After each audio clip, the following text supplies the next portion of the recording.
நம்ம குழந்தைங்க கிட்ட பிறவிலேயே அந்த வீரம் இருந்திருக்கு.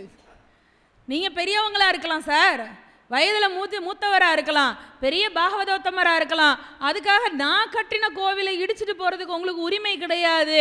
இல்லைம்மா மன்னிச்சுக்கோமா, யார் அந்த பெரியவர், தெரியாமல் இடிச்சுட்டு போயிட்டேன். அது எப்படி தெரியாமல் இடிக்க போச்சு, மன்னிப்பு கேட்டாலும் நான் விடமாட்டேன் அப்படின்னு சொல்லிட்டு அப்பா அவளுக்கு ஒரு ஆர்வம்.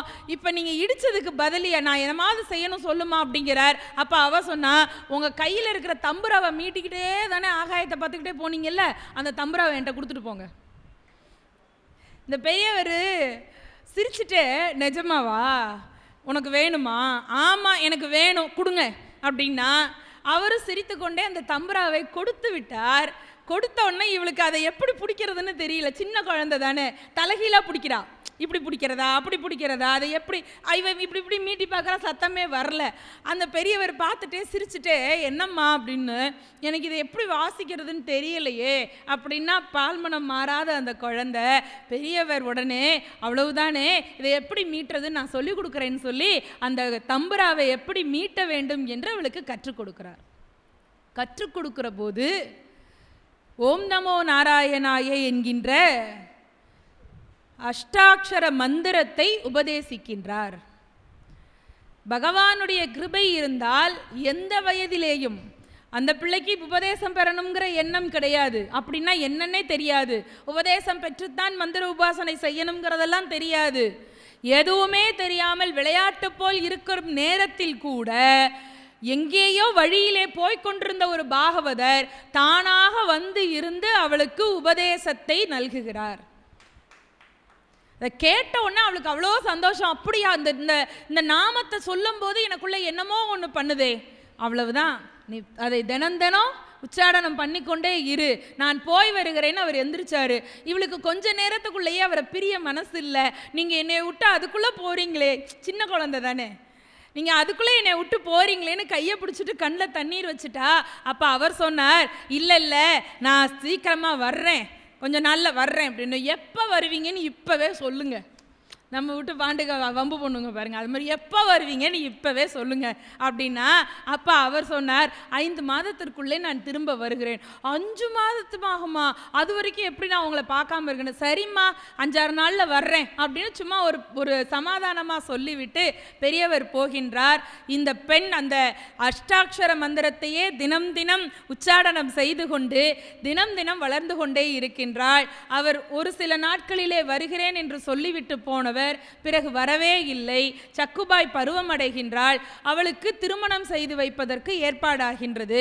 அப்பொழுது அந்த ஊரிலே நிறைய பேருக்கு இவளை பற்றிய மாற்று கருத்து நிறையா. இந்த பொண்ணு எப்போ பார்த்தாலும் தியானத்திலே இருக்கா, தம்புராவை மீட்டிகிட்டே இருக்கா, ஒரு வயசு பொண்ணு, சின்ன பொண்ணு, யார்கிட்டையோ எங்கேயோ சிரித்து பேசுகிற மாதிரியே இருக்காளே என்று அவளை சாதாரண நிலையில் இருக்கக்கூடிய மனிதர்களால் புரிந்து கொள்ள முடியவில்லை. அப்போ ஊருக்குள்ளே என்ன பேச ஆரம்பிச்சுட்டாங்க, அந்த பிள்ளைக்கு பித்து பிடிச்சி போச்சு, பிரம்மராட்சஸ் பிடிச்சி போச்சு, பைத்தியம் பிடிச்சி போச்சு, அவள் எங்கேயோ யாரையோ நினச்சிக்கிட்டு இருக்கா, இப்படியெல்லாம் அவளை பற்றி இதை மாதிரி பேசுறதுக்கு தான் நம்ம நாக்கு நிறையா பேருக்கு ரொம்ப சுலபமாக வருமே.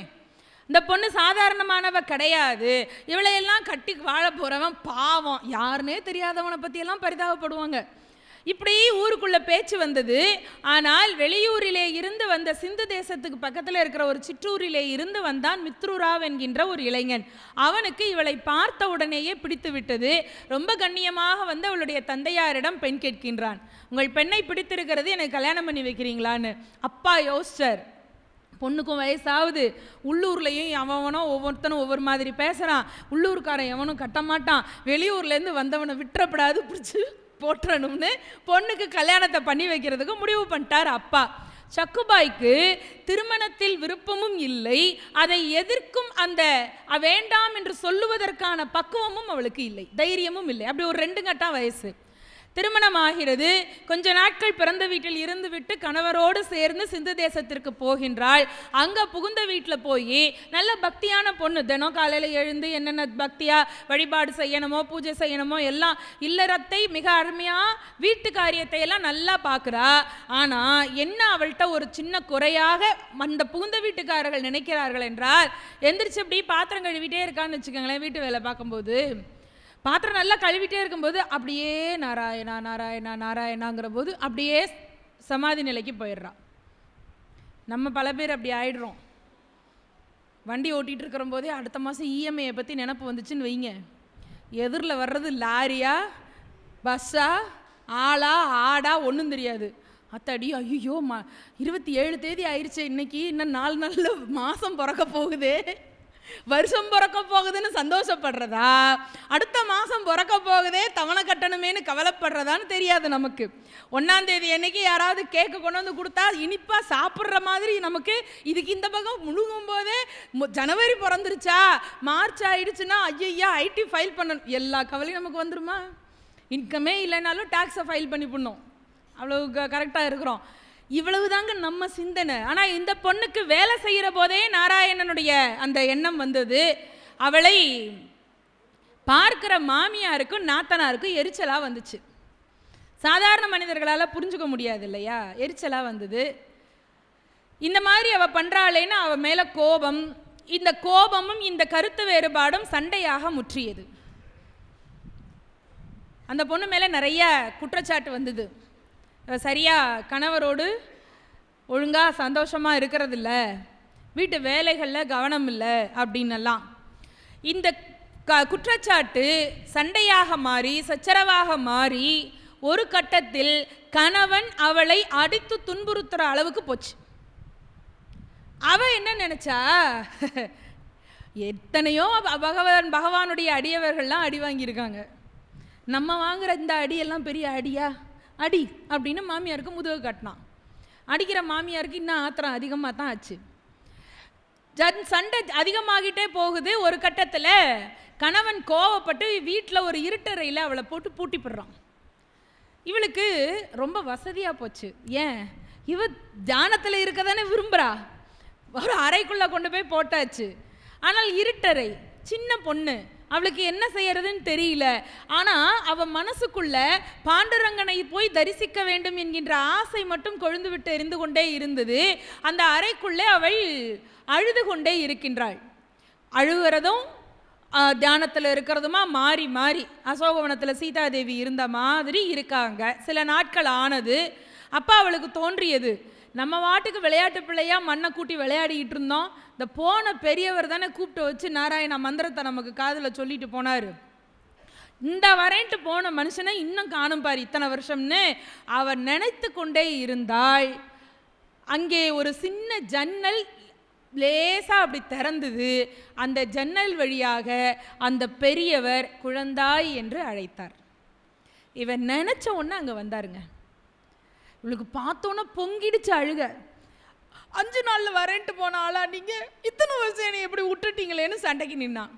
கவலைப்படாதே தாயே, உன் பிரச்சனையை தீர்க்கத்தான் வந்தேன் என்று சொல்லிவிட்டு அவருக்கு பார்த்தோன்னா புரிஞ்சிருச்சு என்ன நடந்திருக்கும்ட்டு. அப்படியே வீட்டுக்கு முன்பக்கமாக வந்தார். உள்ளே இருக்கிற அவளுடைய மாமியை அழைத்தார். அந்த புண்ணியவதி வாசலுக்கு வந்த உடனேயே, ஆரியா நீ எதுக்கு வந்தீரு, சோறெல்லாம் கிடையாது, எப்போ பார்த்தாலும் வந்துடுவீங்களா, கை காலெலாம் நல்லா தானே இருக்கு, உழைச்சி சாப்பிட அப்படி ரொம்ப புண்ணியவதி. வந்த உடனே என்ன ஏது எதுக்கு வந்தார் யார் எதுவும் கேட்காம அவளுக்கு என்ன மனசுக்குள்ளே இருக்கணும் அதை பூரா கொட்டி தீத்தா. இவர் எல்லாத்தையும் பொறுமையாக கேட்டுட்டு இந்த பக்கம் திரும்பி பார்க்குறார். சக்குபாயுடைய கணவர் மித்ரூரா ரொம்ப சோகமாக வருகின்றான். வெளியிலே போய்விட்டு இந்த பெரியவரை பார்த்த உடனே யார் நீங்கள், என்ன வேண்டும் என்று அவன் கேட்கின்றான். அப்பொழுது இவர் சொல்ல, நான் யாருங்கிறது ஒரு பக்கம் இருக்கட்டும், இந்த பக்கம் ஒரு பொண்ணுடைய அழுக குரல் கேட்டுது, அதனால் நான் அப்படி நின்னேன், நான் ஒரு பக்தன் வழிப்போக்கன் தலையாத்திரை போய்கொண்டிருக்கிறவன், யார் அந்த பொண்ணு என்ன பிரச்சனைன்னு இவனுக்கு யார்கிட்டையாவது சொன்னா போதும்னு இருக்கா. கடன்னு எல்லாத்தையும் சொன்னா, உன் பிரச்சனையை நான் தீர்த்து வைக்கிறேன், உன் மனைவியை நான் பார்க்கலாமா என்று கேட்கிறார். வாருங்கள் என்று அழைத்து கொண்டு போகின்றார். உள்ளே போனால் அந்த பொண்ணுக்கு தாங்கல சந்தோஷம். தேடின தெய்வம் எதிரில் வந்த மாதிரி எழுந்து நின்று வேகமாக சிரிச்சுக்கிட்டே போய் அவரை காலை பிடிச்சி கண்ணீர் மல்க அவரை வரவேற்கிறார். கணவனுக்கு ரொம்ப ஆச்சரியமா போச்சு. யார்கிட்டையுமே பேசாம மோட்டு வேலையை பார்த்துட்டு உட்காந்துருந்த மனைவி இந்த பெரியவரை பார்த்த உடனே சிரிச்சுட்டே வந்து காலில் விழுந்து வரவேற்கிறாரா, ஏதோ ஒரு மாற்றம் இருக்கிறதுன்னு சொல்லி இவர் மேல நம்பிக்கை வந்தது. அப்ப அவர் சொன்னாரு, இந்த ஊர்ல உள்ள நீர்நிலையில குளத்துல போய் இவளை நீராட வைக்கணும், அதுக்கப்புறமா சில பூஜைகள் பண்ணா இவ மனநிலையை சரி பண்ணிடலாம், வா போவோம்னு சொல்லி அவளையும் அழைச்சிட்டு கணவனோடு அங்க குளத்தங்கரைக்கு போகிறார்.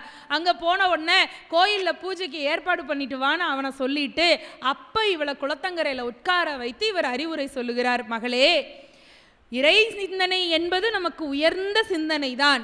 ஆனால் மனித பிறவியாக நாம் எடுத்த காரணத்தினால் இந்த உலகியல் வாழ்க்கையையும் நாம் வாழ வேண்டும். அதனால உன் கணவனோடு இல்லற வாழ்க்கையும் மகிழ்ச்சியாக வாழ், அதன் பிறகு சரியான நேரத்தில் பண்டரிநாதனுடைய அருளை நீ பெறுவாய் என்று அவளுடைய மனநிலையை தெளிய வைக்கின்றார். கணவன் வருகின்றான், மனைவியிடம் ஒரு நல்ல மாற்றம் இருப்பதை யோசிக்கிறான். பார்த்த உடனே உனக்கு இந்த பெரியவர் மேல ஒரு பெரிய மரியாதை வருகிறது. எல்லாருமா போய் கோவிலில் பெருமாளை சேவிக்கிறாங்க. பிறகு வீட்டுக்கு வருகிறார்கள். இந்த பொண்ணுக்கு கொஞ்ச நாளைக்கு நல்லா அந்த வாழ்க்கை போய்கொண்டே இருந்தது. மீண்டும் ஒரு நாளைக்கு பண்டரிநாதனுடைய லீலை வருகின்றது. ஒரு நாள் குளத்துல போய் குடத்துல தண்ணி எடுத்துட்டு திரும்ப வந்துட்டு இருக்கா. ஒரு பெரிய பஜனை கோஷ்டி பண்டரிபுரத்துக்கு போகுது. போற கோஷ்டிக்குள்ள கபீர்தாசர் இருக்கிறார், மற்ற அடியவர்கள் எல்லாம் இருக்கிறார்கள். இந்த பஜன கோஷ்டியை பார்த்த உடனே இவளுக்கு ஆசை, பெரியவர்களுடைய பாதங்களில் போய் தண்ணீர் விட்டு அலம்பி ஆசீர்வாதம் வாங்கிட்டு எந்த பக்கம் போறீங்க எல்லாரும்னு கேட்குறா. அவள் உடனே எல்லாரும் சொல்றாங்க, நாங்கள்லாம் பண்டரிநாதபுரத்துக்கு போகிறோம், அங்கே ஏகாதசி விழா நடக்க இருக்கிறதுன்னு. உடனே அது வரைக்கும் கொஞ்சம் அமுங்கி இருந்த ஆசை மறுபடியும் கிளம்பினது. வேகமா அவ கபீர்தாசரை பார்த்து கேட்கிறார், நானும் வரேன், என்னையும் அழைச்சிக்கிட்டு போங்கன்னு. அவர் சொன்னார், இல்லையம்மா, நீ இல்லறத்து பெண், உன் கணவனோடு தான் வர வேண்டும், அல்லது அவனுடைய அனுமதியை பெற்று வா, அப்புறம் நாங்கள் அழைச்சிட்டு போறோம்ட்டாரு அவரு. இவ வேக வேகமா குடத்தை போட்டுட்டு வீட்டுக்கு ஓடி போய் பித்ருராவ் கிட்ட, கணவன் கிட்ட, பண்டரிபுரத்தில் திருவிழா நடக்கிறது, வாங்க போவோம் அப்படிங்கிறா. அவனுக்கு பக்தி உண்டே தவிர இந்த அளவுக்குலாம் கிடையவே கிடையாது. பண்டரிபுரத்துக்கு போறதா, இங்க போறது வந்ததெல்லாம் யாரு பார்க்கறது, வேலை இல்லை, பேசாமல் இரு, எல்லாம் அடுத்தவள பார்த்துக்குவோம் அப்படின்னு அவன் அலட்சியமாக பதில் சொல்லுகிறான். இவளுக்கு கோபம் தாங்கலை, கோபமாயிட்டா. அவனோட சண்டைக்கு நிற்கிறாள். ரெண்டு பேருக்கும் வாக்குவாதம் வருகிறது. மீண்டும் மனைவியை கணவன் கை நீட்டி அடிக்கின்றான். அடித்த உடனே இவளுக்கு ரொம்ப ஆத்திரம் வருகிறதை பார்த்தோன்னா பயந்துட்டு பழைய மாதிரி பித்து வந்துருச்சு போலன்னு நினச்சி வீட்டுக்குள்ளே போய் அந்த இருட்டறையில் சும்மா போன தடவை சும்மா விட்டானா, இப்போ சும்மா கூட விடக்கூடாதுன்னு அங்கே இருந்த தூணில் கைத்தை போட்டு இவளை கட்டிட்டான். இவளுக்கு ஒன்றும் புரியல, இருட்டுக்குள்ளே அழுதுகிட்டே இருக்கா. பண்டரிநாதனை நினைத்து மனம் உருகுகிறாள். கணவன் கோபத்தில் வெளியில் போயிட்டான். மாமியும் நாத்தனாரும் எங்கேயோ போயிட்டாங்க. அந்த இடத்திற்கு மாயம் செய்து இவளுடைய வடிவத்திலேயே எம்பெருமான் பண்டரிநாதன் வருகின்றான். சக்குபாய் மாதிரியே டபுள் ஆக்ட், டூப்ளிகேட். இப்போ அவ வடிவத்திலேயே அந்த அறைக்குள்ளே வருகிறார். கதவை திறந்துக்கிட்டு உள்ளே வந்து இவ பார்த்த உடனே யாருடி நீ அப்படின்னு. பெண்ணுக்கு என்ன தோணும், நம்மளை பிடிக்காம வேற ஒருத்தைய கட்டிட்டான் போல இருக்கு வீட்டுக்காரன்னு முடிவு பண்ணி யாருடி நீன்னு ஆரம்பிச்சு. அவ சொன்னா, அந்த பாரு, நான் யாருங்கிறதெல்லாம் இருக்கட்டும், உனக்கு பண்டரிபுரத்துக்கு போகணும் அவ்வளோதானே. ஆமாம் போகணும், நீ போ. அப்போ இங்கே நான் இருக்கேன், எப்படி நான் பார்த்துக்கிறேன், உனக்கு கோவிலுக்கு போகணுமா வேணாமா? ஆமாம் ஆமாம் போகணும். அப்புறம் என்ன அப்படின்னு அவளுடைய அந்த கயிற்றை தலையை அவிழ்த்து விட்டார் பெருமாள். அப்பா அடுத்த வார்த்தை சொன்னாராம், இங்கே பாரு, உன் கணவன் வந்தால் அவனை நம்ப வைக்கணும் இல்லையா, அப்போ என்ன பண்ணணும், உன்னை எப்படி கட்டி போட்டானோ அதே மாதிரி நீ இப்போ என்னைய பின்னாடி கையை வச்சு கட்டி போடு அப்படின்னாராம். பெருமக்களே, பெரியவர்கள் சொல்லுகிறார்கள், வியாக்கியானஸ்தர்கள், உலகத்தை யார் ஒருவன் எந்த நாதனை பரமாத்மாவை அவன் பாதத்தை இறுக கட்டிக்கொள்ள வேண்டும் என்று இங்கே கோடானு கோடி ஜீவன்கள் எல்லாம் அலைந்து திரிகின்றனவோ அந்த பரமாத்மாவை அவனுடைய தாய் யசோதைக்கு பிறகு கண்ணனாக கோகுலத்தில் லீலை பண்ண போது யசோதை கைத்தை போட்டு கட்டினான். அதனால தான் தாமோதரன் அவருக்கு நாமம் வந்தது. யசோதைக்கு பிறகு பாகவதோத்தமனாகிய சகாதேவன் மகாபாரதத்தில் மனம் என்ற அன்பு என்கின்ற கயிற்றினால் கட்டினான் அல்லவா மந்திராலோசனை நடக்கிற போது. அந்த பாகவதோத்தமனுக்கு பிறகு இது எல்லாம் நடந்தது எப்போ? முந்தின யுகங்களிலே. இந்த கலியுகத்திலே பெருமாள் ஒரு பெண்ணினுடைய பக்திக்கு மெச்சி தானாகவே வந்து கயிற்றுக்குள்ளே கட்டுண்டான் என்று சொன்னால் அது சக்குபாயினுடைய பக்திக்காகத்தான். அதனால் அவளுடைய பொறுமைக்கு அவள் பெயர் சாந்த சக்குபாய் என்ற பெயர் வந்தது. என்னையை கட்டி போடுன்னு அவன் வந்து நிற்கிறாங்க, அவனை பாத்திர மாட்டோமான்னு அவன் அலையிற போது நீ என்னையை கட்டி போட்டுட்டு நீ கோயிலுக்கு போன்னு அந்த பெண் பிள்ளையினுடைய பக்திக்கு இறைவன் இறங்கி வந்தான். அதே மாதிரி கட்டி போட்டா இவ காத்தா பறந்து போயிட்டா பண்டரிபுரத்துக்கு. பண்டரிபுரத்துக்கு போய் அங்கு ஏகாதசி திருவிழாவை கண்ணார காணுகிறாள். அவளுக்கு அந்த தலத்தை விட்டு வர மனசே வரல. அங்கேயே இருந்து கோவில் திருப்பணிகளுக்குள்ளேயே செய்து கொண்டே இருக்கிறாள். நாளாக நாளாக போய்கொண்டே இருக்கிறது. இதே மாதிரி இந்த ஊருக்காரன் வேற சில பேர் அங்கே கோயிலுக்கு போயிருக்கானா. நம்ம ஆளுக பல பேர் கோயிலுக்கு போனால் சாமியை கும்பிடுற வேலையை மட்டும் பண்ணுறது இல்லை. சுற்றி யார் வந்தா என்ன பண்ணா ஏது பண்ணா இந்த வெம்பு விளப்பாங்களா. அங்க பார்த்தா இந்த பொண்ணு மித்ருராவோட மனைவியாச்சே, அவ இங்க என்ன பண்றா அப்படின்னு பார்த்துட்டு ரொம்ப வேகமா கோயில் பிரசாதத்தை கூட மறந்துட்டு வேகமா வந்து இவ புருஷங்கிட்ட, ஓ மனைவி அங்க இருக்கா, நீ என்னையா இங்க இருக்க அப்படின்னு. யார் மனைவி எங்க இருந்தா உங்களுக்கு என்ன வந்து வேகமா சொல்லிட்டாங்க. அவன் சொன்னான், உங்களுக்குலாம் வேற வேலையே இல்லையா, எப்ப பார்த்தாலும் எங்க குடும்பத்தில் என்ன நடக்குதுன்னே பார்த்துக்கிட்டு இருப்பீங்களா, என் மனைவி அற்புதமா என்னோட சந்தோஷமா குடும்பம் நடத்திக்கிட்டு இருக்கா, உள்ள போய் பாருமையா அப்படின்னா சக்குபாயினுடைய வடிவத்தில் சாக்ஷாத் பரமாத்மா நாராயணன் பண்டரிநாதன் அழகா பெண்ணுருவத்தில் சேலை கட்டி இடுப்புல சொருகிட்டு அழகா சமையல் வேலை செஞ்சுக்கிட்டு இருக்காரு உள்ள பரமாத்மா உட்காந்து. இவன் பார்த்தவனுக்கு திக்குன்னு இருந்துச்சு. அவன் போயிட்டான் பேசாம. அப்புறம் அங்க நடக்கக்கூடிய இது இங்கே நடந்தது. அதே நேரத்தில் பண்டரிபுரத்தில் அங்கே இவளுக்கு ஒரு மயக்கம் வருகின்றது. பார்த்த சில பேர் இவளை தூற்றி பேசுகிறார்கள். சின்ன பொண்ணு இல்லையா, நம்பிக்கை இழந்து போய் நான் இனிமேல் இங்கே எதுக்கு இருக்கணும் என்று நினைத்து கொஞ்சம் தற்கொலை முயற்சியில் விஷத்தை சாப்பிட்றா. சாப்பிட்டு அந்த மூலையில் போய் விழுந்து கிடக்கிறாள் ஒரு வீட்டினுடைய திண்ணையில். அப்பொழுது விஷத்தை முறிக்கும் வைத்தியனாகவும் அதே நேரத்தில் பரமாத்மா அவதாரம் எடுத்து வந்து யார் வீட்டு திண்ணையிலோ கேள்வி கேட்பார் இல்லாமல் கடந்த அந்த சக்குபாய்க்கு மாற்று மருந்தை அளித்து அவளை உயிர்ப்பித்து அறிவுரை சொல்லி மீண்டும் அவளை சிந்து தேசம் வரையில் அந்த ஊர் எல்லை குளக்கரை வரையில் துணையாக வந்து இங்கே கொண்டு வந்து விடுகின்றான். அவளுக்கு அப்பத்தான் ஸ்மரணையே வருது, ஆமா இங்க வரணும் இல்லையா என்று வருகின்றாள். இங்கே குளக்கரைக்கு வரும்பொழுது பார்த்தா குளத்துக்குள்ளே இருந்து தண்ணி எடுத்துக்கொண்டு யாரு, டூப்ளிகேட் சக்குபாய், கணவனோட குடும்பம் நடத்திக்கிட்டு இருக்காரு பெருமாள். அந்த சக்குபாய் குடத்துல தண்ணி எடுத்துட்டு குளத்துக்குள்ள இருந்து வராலாம். இவளும் அவளும் சந்திக்கிறாங்க.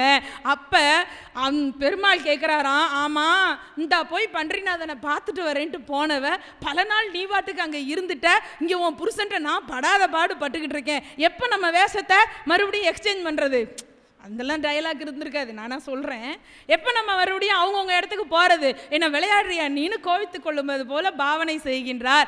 அப்போ சக்குபாய் சொல்கிறா, பண்டரிநாதனை பார்த்த பரவசத்தில் நான் உலகத்தையே மறந்துட்டேன், புருஷனையா நான் ஞாபகம் வச்சுருக்க போகிறேன், சரி என்ன பண்ணலாம் அப்படின்னா நீ உன் ரோலுக்கு போ, நான் என் ரோலுக்கு போகிறேன். ரெண்டு பேரும் இடம் மாறுகின்றார்கள். அங்கே இருந்து வீட்டுக்கு வந்து சேருகிறாள். தண்ணீர் குடத்தை வாங்கி கொண்டு வந்த சிறிது நேரத்திற்குள்ளேயே மித்ருராவ் அவன் கணவனுக்கு ஏதோ ஒரு மாற்றம் இவளுக்குள்ளே இருக்கிறதே என்று தனிமையிலே அழைத்து அவளை விசாரிக்கின்றாள். நீ என்ன பண்ற, ஏதோ ஒன்று பண்ற, என்னன்னு எனக்கு தெளிவுபடுத்து என்று கேட்கிற பொழுது நடந்தவற்றை அவள் விவரித்து சொல்லுகின்றாள். அவன் அப்படியே பிரம்ம பிடிச்ச மாதிரி நிற்கிறான். நீ பெரிய பக்தைன்னு, நீ பெரிய பக்தை தான், உனக்கு விஷத்தை முறிக்கக்கூடிய மருந்தை பெருமாளே கொண்டு வந்து கொடுத்தாரா என்று அவன் ஆச்சரியப்பட்டு கேட்கிறான். அப்ப அவ சொன்னாளா, இதுக்கு போய் ஆச்சரியப்படுறிய, நான் ஒன்றும் பெரிய புண்ணிய ஆத்மா கிடையாது, நீதாயா பெரிய புண்ணிய ஆத்மா. ஏன் மனைவியாக வந்து நீ சொன்ன குற்றேவல்களை எல்லாம் எனக்காக உன்னிடம் பாடாய்பட்டு செய்த பரமாத்மாவே உனக்கு பணிவிடை செய்திருக்கான்னா நீங்க தான் பெரிய பாகவதோத்தமர்னு அவர் காலில் விழுந்தாராம். இவர் கணவனும் மனைவியும் ஒன்றாக இணைந்து அதன் பிறகு வாழ்க்கையை இனிமையாக நடத்தினார்கள். அதனால தான் பொறுமையினால் பெருமை பெற்றதனால் அவளுக்கு சாதாரணமாக சக்குபாய் என்கின்ற பெயர் மாறி சாந்த சக்குபாய் என்கின்ற நாமம் அவளுக்கு விளங்கிற்று. பெருமக்களே, இது இப்பொழுது சில நூற்றாண்டுகளுக்கு முன்பு நம்முடைய இந்திய தேசத்தில் வட இந்தியாவிலே செஞ்சுரிபுரம் என்கின்ற அந்த ஊரில் நடந்த சம்பவம். இதே போல